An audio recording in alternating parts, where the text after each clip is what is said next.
Türkmenistan'ın raýatlarynyň daşary ýurtlardan öz ýurduna dolananda göç edaralary tarapyndan soragy çekilmegi bilen bagly ýagdaýlar hassa köpeldi. Aşgabatyň halkara aeroportunda howpsuzlyk wekilleriniň üns merkezine düşýän raýatlaryň arasynda zähmet migrantlary köp duş gelýär.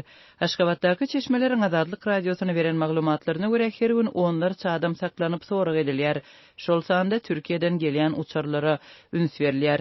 Sorag edişlik Milli Howpsuzlyk Ministrliginiň işgärleri tarapyndan aeroportda geçirilýär. Men Türkiýe döwletine 5 ýyl bolay işläp zähmet çekdim. Häzir zagran pasportumyň möhletiniň tutarmagy sebäpli ýygyma Türkmenistana gelmeli boldum. Aşgabatyň aeroportuna düşenimde 60-dan gowrak türkmen raýatynyň adından 5-6 sagatlap sakladylar we sorag etdiler. Dip ahally ýaşaýjy gurrun berdi. Soragy çekilen raýatlaryň bir näçesiniň sözlerine görä güç edaralaryny raýatlaryň Türkiýede näme edenligi, haýsy şäherde ýaşap işlänligi, kim bilen ýaşanlygy gyzyklandyrýar. Ýaşan ýerinde başga-da türkmenler bardymy? Bar bolsa olaryň adyny, familiýasyny berdidiler. Biziň ýurdumyza, hormatly arkadagymyza özgü pikirli adam gördüňmi diýip soradylar. Olar aktivist Talip Abbasow, Nur Muhammed Annayev, Murat Gurbanow we ýene 3-4 adamynyň adyny agzap suratlaryny görkezdiler. Olary tanaýanmy, gürleşip gördüňmi, çykyşlaryny görýädiňmi, goldaýadyňmy, pul alyp gördüňmi diýen soraglary berdiler. Dip ýene bir Türkmenistanly gurrun berdi. Howpsuzlyk aladalary sebäpli anonimlik şertinde gepleşen Türkmenistanlylar sorag edilende özleri barada ähli maglumatlary berip agdalan şahslardan hiç kimi tanamaýanlygyny aýtsalar da esli wagtlap saklananlygyny we güýçli barlygdan geçenligini, telefonlarynyň döwrülenligini gurrun berdiler. Emkemi işgärleri el telefonumyň içini dördüler. Soň ýene 2 sagatlap daşarda açyk meýdanyny günüň aşagyna sakladylar. Bol ýatly, sen bulary tanaýan bolmaly. Häzir bir zat diýip biri ağırlasaň, soň özümiz bilsek goglugy garaşma diýdiler. Men ýene de bilenmok diýsem menden dil hatarlylar. Dip Türkiýeden Türkmenistana baranda soragy çekilen migrant gurrun berdi. Beýleki Türkmenistanlylar hem özleriniň dil haty ýazmaly bolanlygyny gurrun berdiler. Olar hatyň mazmuny barada gurrun berip, men özgü pikirli adamlar bilen gatnaşyk saklamadym. Halkyma, batanyma, prezidentime garşy çyksam, maňa berk çäre görmegi sizden soraýaryn. Egerde özgü pikirli adamy görsem we eşitsem, kanun goraýjy işgärlerini habarly etjegime size ynandyrýaryn diýip ýazmaly boldum diýdiler. Türkmen migrantlary sorag edişlige garaşan wagty öz aralarında açyk görnüşde hökümeti tanqidlap adamlaryň pikirini beljek bolýan güç edaralary tarapyndan iýerilen ýörite adamlaryň hem bolandygyny gurrun berdiler. Käbirleri olary ananyp öz pikirini aýdanlar hem boldy. Beýlekiler olaryň ayaga galmaly, agdy birleşmeli, prezident çalışmaly diýip aýdan sözlerini gollanlary özleri ýakalap alyp gitdiler. Dip soraga çekilen Türkmenistanly gurrun berdi. Başga bir Türkmenistanly Iranyň üstünden gelen öz tanışynyň telefonundaky surat üçin batyşa sezi bar bolandygyny we 7 sagatlap aeroportda saklananlygyny gurrun berdi. Türkmenistana İran döwletiniň üstünden geldi. Ol Türkiýanyň serhedinde 2 sany harby bilen suraty düşüpdir. Onuň hiç ýyly özge pikiri ýokdy. Ol İranyň içinden geçip tä Türkmen serhedine gelýänçe hiç kim onuň el telefonuny barlamandyr. Ol şol suratlar ýadyma da düşenok. Emma Türkmenistanda meni hamala terrorist tutanýaly daşymy gawap, egin eşigimi çykardyp tenimi barladylar. Neşe maddasyny ulanýanmy diýip analiz aldylar diýip gurrun berdi. Dip Türkmenistanly öz tanışynyň baştan geçiren ýagdaý barada gurrun berdi. Azatlygyň Türkmenistandaky habarçylaryna görä daşary ýurtlara gidip gelen adamlary soragy çekmek, olary gorkuzmak ýaly basyşlar, diňe olar uçardan düşende howa menzili bilen çäklenmeýär. Raýatlar öýlerine baranda hem güç edaralarynyň wekilleriniň üns merkezinde bolýar. Daşary ýurtlarda bir näçe ýyl işläp ýurduna ayak basan badyna adamlary gorkuzyp başlaýarlar. Adamlaryň bar aladasy ilki bilen öz hotsarlary we çağılary, hem olar öýlerine gelip gelmeýänke owa arçynlygyna çağırylýar we soragy çekilýär. Ellerindäki telefonlary ýene bir sapar barlygdan geçirilýär. Daşary ýurtdan gelenler beýle batyşlary daşary ýurtlarda görmeýäris, öz watanymyzda biz keseki bolup galdyk diýerler diýip habarçymyz belledi. Türkmenistanyň daşary ýurtlardaky öz raýatlaryna görkezýän gysyrşy soňky ýyllarda öňgörülbeş edilmedik derejede güýçlendi. Türkiýeden we Orsetden ekstradisiýa edilen ýa-da ýitirim bolan soň türkmen türmesinde saklanýanlygy anyklanan raýatlaryň sany gitdigi çartýar. Ençeme Türkmenistanlynyň ykbaly uzak wagtlap nämälim galýar we wagtyň geçmegi bilen käbir maglumatlar anyklanýar. Şeýle raýatlardan biriniň ykbaly barada Türkmen News neşriniň 13-nji oktýabrda çap eden maglumatynda gurrun berilýär. Orsiýet Türkmenistanyň haýyşy boýunça 1991-nji ýylda doglan Aşgabatly Saddam Gulamowy ekstradisiýa edipdir. Bu ýigit Türkmenistandaky agyr adyk we ykdysady krizis, koronawirusyň inkar edilmegi we weýrançylykly tupanyň netijeleri barada hökümetiň dymmagyna degişli problemalarda Türkmen häkimetlerini we prezident Gurbanguly Berdimuhammedowy açyk tanqid edipdir. Türkmen News ýurdun kanun goraýjy daralarynyň birindäki çeşmesine talgylanyp, Gulamowyň 2024-nji ýylda öz ýurdunda uzak möhletli türme tutsaglygyna höküm edilenligini, onuň we başga bir aktivistiň bir kanun ýagdaýda türmede ýekelik kamerasynda saklanýanlygyny habar berdi. Saddam Gulamow Orsetde teatrlarda we kinoda käbir rollary ýerine ýetirmek bilen gazanç edýärdi. Görünüşinden ol 2023-nji ýylyň ahirinde ýa-da 2024-nji ýylyň başynda öz watanyna deportasiýa edilipdir diýilip maglumatda aýdyldy. Aktivist sosial ulgamlarda Berdimuhammedowyň rejimini açyk tanqidlady we ony diktator hem ogry diýip atlandyrdy. Olar raýatlary gorkudan saplanmagy, Berdimuhammedowa çokunmagy we onuň kitaplaryny öpmegi besetmäge çagyrypdy. Gulamowyň ähli videolary indi pozuldy diýip garaşsyz neşr ýazýar. Häzirki wagtda ýene bir näçe türkmen aktivistiniň ykbaly nämälim galýar. Türkiýede ýitirim bolan iki türkmen raýaty Alisher Sakatow we Abdulla Urusow aprel aýynda Türkiýanyň migrasiýa gulluklarına çagyrlandan soň deportasiýa merkezlerinde saklandy. Emma iýul aýyndan bäri olar ýitirim boldy. Olaryň hosarlary ykbalyna nyklajak bolup soňky aýlarda türk häkimetlerine izli-izine ýüzlenýärler. Türkmenistandaky problemalary gozgamak we hökümeti açyk tanqid etmek bilen tanalýan bu raýat barada türk häkimetlerinden anyk jogap bolmady. Bloger Alisher Sakatowyň aýaly türk häkimetleriniň adamysynyň soňky ykbaly onuň nire dedigi barada resmi düşündürüş ýazmaça resmi nama bermekden boyun gaçyrýanlygyny Azatlyk radiosuna 5-nji sentýabrda habar berdi. Hiç habar ýok, hiç bir türk ýol başçysy habarlaşmaýar, açyn ardalarym hataba ýazga alınmaýar diýip Sakatowyň aýaly Gulaly Hasanowa ne Sinop şäheriniň polisiýasynyň ne de Edirne deportasiýa merkezinden resmi jogap alyp bilenligini belleýär. Gulaly adam bilen soňky 24-nji ýylda gürleşenligini we şondan soň onuň bilen aragatnaşygyň ýetenligini aýtdy. Zenanyň sözlerine göre adam hukuklaryny goraýan türk aktivistleriniň onlarçasy 14-nji awgustda İstanbul şäherinde protest geçirip Sakatowyň we Urusowyň direksiz ýitirim edilmegine nägilelik bildirdi. Protestiň ýygy süre türk häkimetleri blogerleriň akylçysyna dilden beren maglumatynda olaryň deportasiýa edilendigini aýtdy. Ýöne advokat türk häkimetleri häzir protesti duruzmak üçin ýalan söýläp bilýärler diýdi diýip Gulaly şondan soň aklawçynyň Sakatowyň deportasiýa edilenligi ýa-da edilmänligi baradaky resmi namany almagy ýygyderli finansiýanlygyny belläp türk häkimetleriniň özlerine olaryň ne deportasiýa merkezinden boşadylandygy ne de deportasiýa edilenligi barada resmi namany gowşurýanlygyny aýtdy. Türkmenistanyň hökümetini açyk tanqidlan türkmen raýatlarynyň ençemesi 2023-nji ýyldan bäri Türkiýeden we Orsetden gizlin ýagdaýda watanyna uğradyldy. Olaryň arasynda Farhat Meymankuliýew, Mälik Berdalla Muradow, Röşen Gylyjew, Döwran Imamow, Maksat Baýmuradow, Serdar Durduliýew we Merdan Mämedow bar.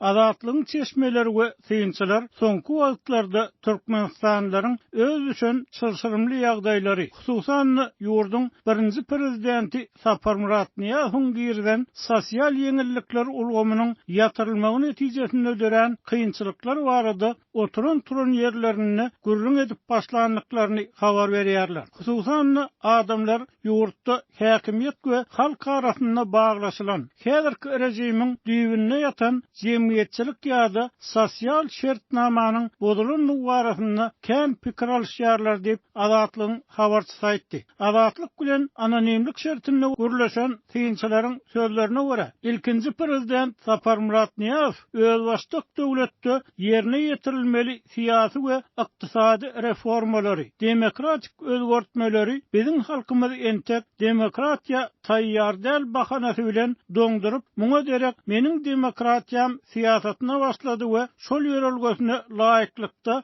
jemgyýet bilen näresmi ýagdaýda sosial şertnama maglaşdy. Şol şertnama göre häkimetler 1993-94 ýyllardan başlap ilata uly limit bilen, ýagny tasmuht, elektrik togyny, tebigy gazy, agyz suwuny we duzy berip başlady. Mundan başga da ilata her ay iýmit azyk paýoklary paýlanýardy. Aýal gyzlara her ýyl martda bayram puly berilýärdi. Ýöne bu ýeňillikleriň öwedine Türkmenistanlylar sözüň doly manysynda öz geljegi bilen gyzyklanmakdan el çekip ýurtda alınıp barýan siýasata şol sanda çydamsaz awtoritar dolandyrşa soňu bilen baryp ýatan ýapyklyga we dünýäden üzgünlüge hiç hili garaşylyk bildirmeli däldi. Dip Aşgabatly Finç aýtdy. Netijede Finçiniň pikirçe ýurdun garaşsyzlygyň ilkinji ýyllaryna çözülmeli zerur bolan möhüm siýasy, ykdysady, maliýe, sosial reformalary amala aşyrylmady. Hukuk, dünýä we demokratik döwletiň dünýä bilen utgaşykly erkin bazar ykdysadyýatynyň we gatnaşyklaryň bünyady tutulman tersine öňden gelýän repressiw siýasat hasken çuňlaşyp ýylatyň ýaşaýyş durmuş şertleri pese gaçdy. Yerli ykdysatçy gurrun edilýän sosial şertnamany soňkulardan öň ilkinji prezident Saparmurat Niýazowyň özüniň bolanlygyny hem aýratyn belläp geçdi. Saparmurat Niýazowyň 2005-nji ýylyň ahirinde çykaran karary ýurtda kolhozçylaryň ençeme beýleki işlerde işlän pensionerleriň pensiýalaryny 2006-njy ýylyň ýanwar aýyndan kesip taşlady. Bu karar ýylada arasynda uly nägilelik döretdi. Öýünde oturup prezidenta gargyş eden adamlar hem kän boldy. Şol ýylyň dekabr aýynyň 21-ne Saparmurat Türkmenbaşynyň aradan çykandygy aýdyldy. Dip ykdysatçy aýtdy. Ýaşaýjylar ikinji prezidentiň ilkiler Niýaz döwründen galan sosial şertnamany gollajak bolan ýaly görnenligini ýatlaýarlar. Gurbanguly Berdimuhamedow häkimete gelende ilki ýatyrylan pensiýalary dikeldi. Her ýyl aýlyklaryň pensiýalaryň döwlet kömek pullarynyň we talip dinleýiji haklarynyň möçberini 10% artdyrmak tejribesini gerdi. 2007-nji ýylda Türkiýanyň Türkmenistanyň raýatlary üçin bir taraply viza düzgünni ýatyrmagyna razy boldy. Niýazow döwründe garagan edilen daşary ýurtlara okuwa girmek düzgünni dikeldi. Öňkü möhleti dikeldilen 10 ýyllyk mektepleri soňra 12 ýyla geçirdi. Dip adatlyň söhbetdeşi adamlaryň şol ýurda geljege gaty umytly bolanlygyny ýatlatdy. Şeýle-de ýaşaýjylar 2008-2013-nji ýyllarda şahsy maşyny bar raýatlara aýda 120 litr benzinin we 40 litr dizel ýangyzynyň mut berilenligini ýatlaýarlar. Emma bu elpeşelpelik odaga çekmedi. 2016-njy ýylda manady dorlara erkin çalışmak düzgünü ýatyryldy. 2017-2018-nji ýyllarda ýylata Türkmenbaşy döwründen bäri berilip gelýän mut ýeňillikleriň ýatyryljakdygy hakynda habarlar peýda boldy we bu elpeşelpelikler hem 2019-njy ýylyň 1-nji ýanwaryndan başlap doly ýatyryldy. Mundan başga söhbetdeşlerimiz 2019-njy ýylyň martyndan başlap Türkmen ýaşlarynyň daşary ýurtlaryň ýokary huzaýlaryna okuw girmeginiň hem çäklendirilendligini, ruhsat berilen ýozlaryň sanygy diýilen düzgünüň giýerilenligini ýatlaýarlar. Türkmenistanlylar şondan soň bolan we öz ýagdaýlaryny has kynlaşdyran zatlar barada hem kän gurrun edýärler. Masal üçin şondan soň zähmet migrasiýasy uly depgün bilen artyp başlady. 2020-nji ýylda başlanan koronavirus pandemiýasy sebäpli ýapylan serhetler türkmen migrantlaryny aýratyn kyn ýagdaýa saldy. Emma bular hem ýaly türkmen zähmet migrantlarynyň iň köp barýan ýurdu bolan Türkiýe Aşgabatyň haýysy bilen 2022-nji ýylyň sentýabr aýyna türkmen raýatlar üçin viza düzgünligi ýeridi we diňe şondan soň iki ýurduň arasyndaky howa gatnagy dikeldirdi. Mundan başga yerli ykdysatçynyň pikirine görä pandemiýadan soň iýmit paýoklaryny hem ýatyran häkimetler 2019-njy ýyldan başlap ýurtda rejimiň fundamenty bolan sosial şertnamany doğrulugyny ýok etmegiň uğruna çykana meňzedi. Beýleki bir söhbetdeşimiziň intelligensiýa wekiliniň aýtmagyna görä soňky halk maslahatynda bir ýaşarynyň ýurtda her ýyl pensiýalary, aýlyklary we döwlet döwlet kömek pullaryny, dinleyici we talip haklaryny 10 götürüm arttırmak tejribesini yatırmak barada eden teklibi. Prezidentin bu töleýlerin möçberini 2026-njy ýylyň 1-nji ýanwaryndan 10 götürüm arttırmak baradaky kararynyň şinlik hem çykarylmalygy şol sosial şertnamany yatırmak tendensiýasynyň mundan beýlekde dowam etdiriljeğiniň aýdyn suwutnamasy bolup görünýär. Häzirki wagtda ilat arasynda uly dowul we nägilelik döredi. Sebäbi ykdysadyýetin agyr ýagdaýyny nazarda tutsak, şol her ýylky ujypsyd aýlyklaryň we pensiýalaryň kömek pullarynyň arttyrylmagy hem adamlaryň arasynda hökümetden bolan iň soňky umyt we tamady. Indi şol soňky umyt hem ölene meňzeýär. Mundan soň ýurtda näme boljagy belli däl. Sebäbi ilat bilen häkimiýetiň arasy eýem 2026-njy ýylyň 1-nji ýanwaryndan dollugyna üzüljegi meňzeýär. Dip intelligensiya wekili öz pikirini aýtdy. Habarçylarmy bilen anonimlik şertini aýrarlykda gurlaşan ýaşaýjylar sosial şertnamanyň häkimiýetler tarapyndan düşündiriş bermeden bodulanlygyny aýdyp, öňdäki aýlarda ýurtda çalışyrymly sosial, ykdysady we syýasy ýagdaýyň emele gelmeginiň mümkinligini bellediler. Talaňçylyk, aç närazylyklar, iş ýerlerinde köpçüliklerin ogurluk, banditizm, giň ýaýran öz-özüňe kast etmek we hatda syýasy protestler hem bolup biler. Sebäbi aç, hemme taraplaryň gysylan we dollugyna üzüňeleşdirilen ilat ahir soňy syýasy närazylygy görkezmäge mejbur bolar. Dip sevitde kawarçylarymyz bilen gurlaşan ýaşaýjylar öz aladalaryny paýlaşdy. Daşowly polisiýa işgäri adynyň aýdylmalyk şerti bilen gurlaşyp, halkyň agyr ýagdaýyny we adamlaryň sabr käsesiniň dolup barýanlygyny tasdiklady we muny olaryň edýän gurrunlaryndan bilip bolýanlygyny belledi. İlat arasynda öz-özüňe kast etmek problemasy görülüp eşidilmedik derejä ýetdi. Hukuk goraýjy edaralaryň we harby bölümleriň işgärleriniň, ofitserleriň arasynda hem köpçüliklerin işten çykmak meýilleri möwjalýar. Bu adamlaryň ýurtdaky demikdirji syýasata bolan protesti, närazylygy. Dip polisiýa işgäri azatlyga öz pikirini aýtdy. Paýtagtly syýasyçynyň pikirine görä, türkmen rejiminiň öz binýadynda duran sosial şertnamany ýok etmegi soňu bilen rejimiň öz geljegine hem palta salyp biler. Hökümet bilen jemgyýetiň arasyndaky sosial şertnamanyň bodulmagynyň ýene-de bir möhüm we aýgytly asaraty bolsa, yerli syýasyçynyň pikirine görä, 3-nji prezidentiň döwründe häkimiýetleriň we döwlet dostlarynyň durmuş reallygyndan tassan doly üzüňeleşme bilen bagly. Ol 1-nji prezident Saparmurat Niýazowyň öz şahsiýet kulturynyň çägirini halkdan gitdigiçe daşlaşýan wagtynda hem özüni halka ýakyn durýan ýolbaşçy, halk durmuşyndan habarly lider hökmünde görkezmäge çalşanlygyny aýtdy. Saparmurat Türkmenbaşy öz geçirýän hökümet maslahatlarynda ýygnaklarynda ýurtda korrupsiýanyň, döwlet emeldarlarynyň eden etdiliginiň sosial we infrastruktura meseleleriniň bardygyny açaçan aýdyp bilýärdi. Käte özüni aşa övmezligi soraýardy. 2000-nji ýyllara çenli daşary ýurtly jurnalistlere interwýu berip öz şahsiýet kulty baradaky soraglara nähirem bolsa jogap berýärdi. Daşary ýurt we erkin medeniýetiň habarlaryna reaksiýa bildirip bilýärdi.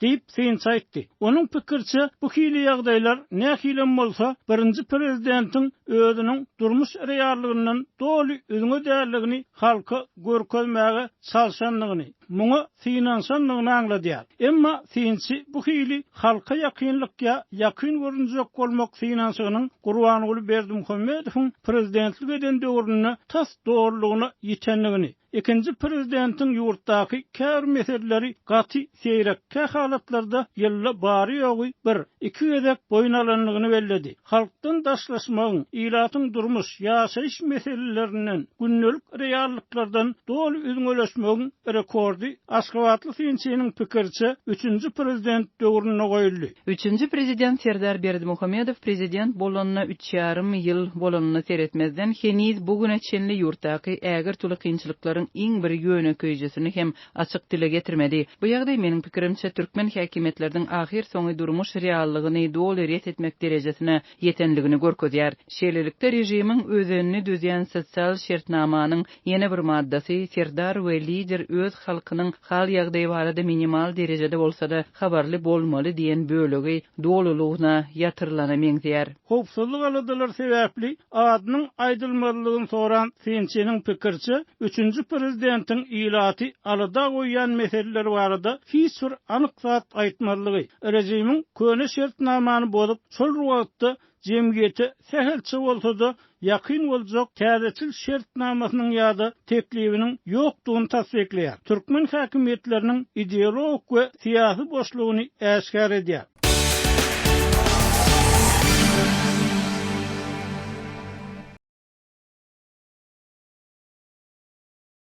Mar vilayatynyň Sakarçäge, Murgap we Mar etraplarynda oba imamlary daýhan birleşiklerinde we geňeşliklerde sadakalary bermek üçin ýaşaýjylardan pul ýygnayarlar. Oba ýaşaýjylarynyň ençemesi munyň ozal hem agyr günde ýaşaýan hojalyklara juda agyram salýandygyny aýdýar. Bu ýagdaýlar barada Azatlyk radiosynyň habarçysy 14 oktýabrda Sebitden maglumat berdi. Mollalar her bir hojalykdan olaryň maddi mümkinçiligine görä 50-100 manat ýygnaýarlar. Olar muňa geňeşlikleriň orta mekdeplerine sadaka berilejekdigini aýdýarlar.